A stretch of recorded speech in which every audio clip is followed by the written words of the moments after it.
pas au niveau de rénovation. Il faut savoir que les hallebardiers, on n'en trouve pas dans toutes les ducasses, donc c'est un costume qui doit se créer donc, sur mesure, donc ça coûte d'office beaucoup plus cher évidemment. On essaie de travailler avec des artisans belges, des produits belges. On essaie à chaque fois qu'on fait un costume d'en améliorer la qualité. Vous aurez l'occasion de le voir par la suite. Ça a un coût, ça coûte plus ou moins 45 000 €. Les aigles qui avant étaient en tissu seront maintenant en cuir, presque simili, ne le dites à personne, 182 €.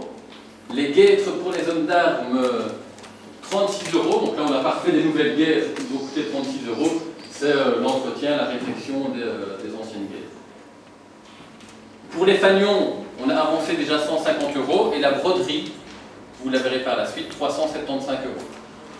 Nous avons fait des châles pour l'agriculture. Alors donc là, je remercie la directrice de la maison de repos donc, du CPS, Madame Windé. Ce n'est pas elle. Merci Madame Windé, qui n'a pas su venir aujourd'hui. Et aussi donc, le directeur général du CPS, Frédéric Raz. Et bien sûr donc, les 3 personnes qui ont confectionné donc, ces châles.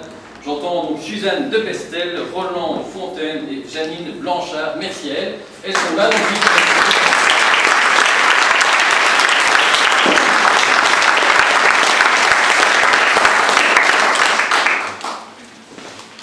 ensuite, le florissement du cortège. Donc, florissement, on ne parle pas du florissement des chars, donc ça c'est la ville qui prend en charge.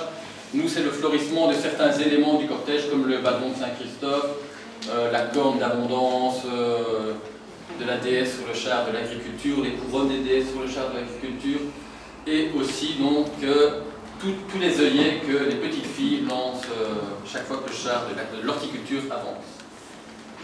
Et ensuite, t-shirt manche longue, 2000 €. En fait, la ducasse, parfois il fait chaud. Donc quand il fait chaud, les figurants transpirent. Donc quand ils transpirent, la transpiration va dans les costumes. Donc on doit laver ces costumes chaque année. Chaque fois qu'on lave un costume, quand on essaie d'en améliorer la qualité, malheureusement, ça veut dire aussi qu'on travaille avec des tissus qui sont assez fragiles, comme le cuir, etc. Donc les costumes sont un peu détériorés. Donc l'idée, c'est quand on aura la possibilité de ne pas laver les costumes chaque année, on ne le fera pas. Pour faire ça, on a trouvé un système anti-transpiration efficace, le t-shirt à manches longues, dont seront équipés donc, les hallebardiers, les hommes d'armes et tous les adultes en fait, qui portent un costume. C'est un test pour cette année. Hein. Si on voit que l'année prochaine les costumes sont un peu trop, on reviendra donc à l'ancienne formule.